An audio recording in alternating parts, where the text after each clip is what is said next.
So, ayun na nga guys, napagdesisyon na naman namin na mag-rides.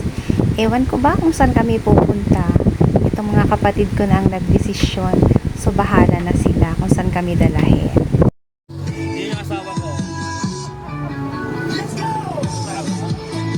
Ate, pag-aawayin mo pa sila. Lagot ka. So, before kami tumungo sa aming destinasyon, kumain muna sila ng breakfast at mga gutom na daw sila. So, sige lang, kain lang sila and then after, diretso na kami sa aming biyahe.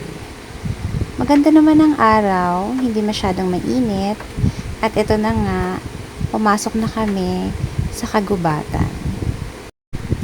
So, ang kagubatan aming tinaha ay rough road. Medyo maalikabok, pero carry naman. Rough road yan, meron lang semento. Sa bandang dulo, ano ba? Hindi dito. So, naligaw kami, guys. Ay, ba na tayo? Naligaw kami. Sabi na! Oh, balik. Ano ba yan? Rough road pa naman. Oo. Saan? Balik ka rin yung damit mo. Baka may aswang dito. Naligaw kami, guys. Rough road pa naman. Yes, ano? Tatlo. Oh. Marilag Eco Park kasi yung jump off point eh. Hindi siya ganun kay Hockey Park. Dito kayo maunahan eh. Alam ka, ito yung shortcut. Ay, ano na? Oo. So, naligaw kami, guys. This is how it feels like maligaw. Tapos, ang daming puno. Ha? Matalang ka ng dumiretso dahil 13 kilometers daw ito eh. Kabila. Oh, pulo. Pulo. Pulo.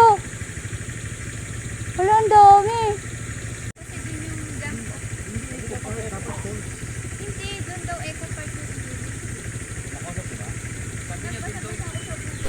So, dahil naman ako ay hindi driver, pinabayaan ko na silang magdiskusyon kung saan talaga kami dadaan. Mabuti na lang, merong dumating na mama na marunong sa daan. Nakialam na lang ako sa mga prutas na nasa paligid. Pinigilan nila akong manguha dahil hindi daw yun amin.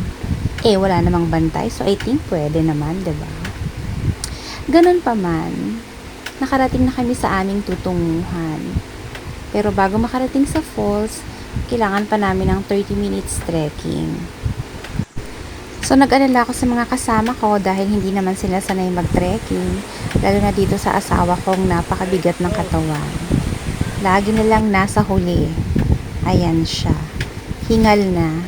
Kaya lagi ko siyang iniintay. Baka makuha ng mga engkantada. Sa paligid, ang lalaki ng mga bato, para bang gumulong to noong unang panahon. Hindi ko alam anong nangyari sa kanila. At eto nga, may mga nadadaanan kaming Station of the Cross. So sabi ng mga locals, meron daw talagang nagpapanata dito sa lugar na to. At eto nga yung malaking puno, grabe nakapatong siya sa malaking bato. So dahil excited ako at ang bagal-bagal nila, nauna na ako. So, ako na ang tour guide. So, habang bumababa sila dyan, grand entrance, ako ang taga-video.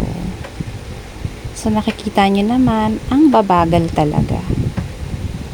So, pinauna ka na sila, ako na lang ang nahuli, para mabidyohan ko yung mga likod nila. Medyo matarik at masikip yung dadaanan, kaya isa-isa lang muna. Yung dinaanan namin parang tulay na hindi itinuloy ang gawa. Na flood control ata, naubusan ng budget. So ayun na nga, kahit pinauna ko sila, ang bagal pa din. Syempre, matarik nga eh. Kailangan mag-ingat. Baka mauna na sila sa falls, masyadong ma-excite. At nakuha pa talaga makipagchismisan.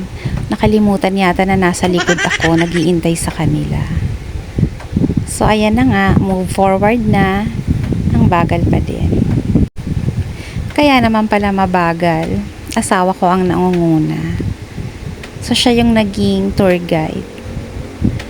At dahil mahal niya ako, gusto niya akong hintayin. Ay, kilig yarn.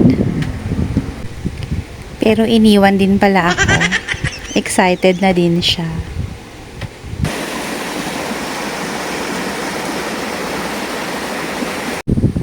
So, eto na ang unang falls na nadaanan namin. Meron pa dun sa pinakatuktok. Yung iba, ayaw na umakyat. May mga bata kasing dala. Kaya, dyan na lang daw sila. Pero kami, dahil excited kami, at gusto namin ng adventure, aakyat pa kami sa dulo.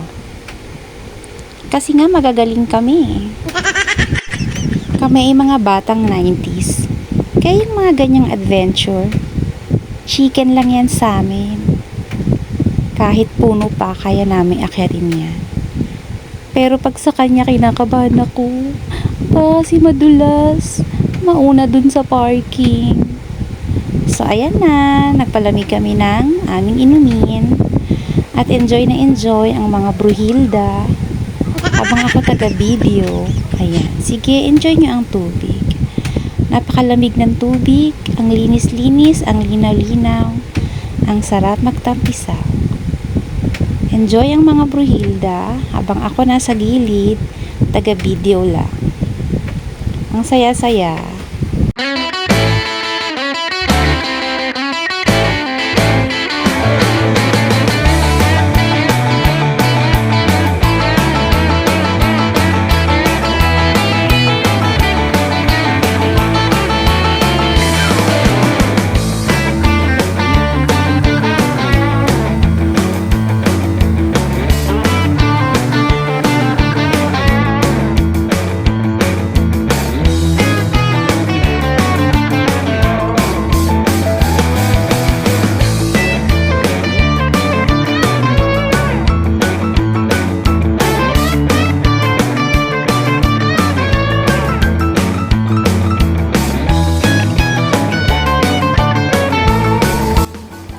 Okay, nagutom na ang mga persons.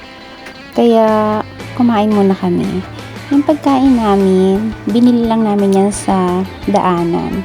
Sa mga karinderya on the way sa aming tutunguhan. Masarap naman, pwede na. Enjoy kami habang nagchichikahan. Ewan ko lang kung sino ang mga nasirang buhay sa aming kwentuhan.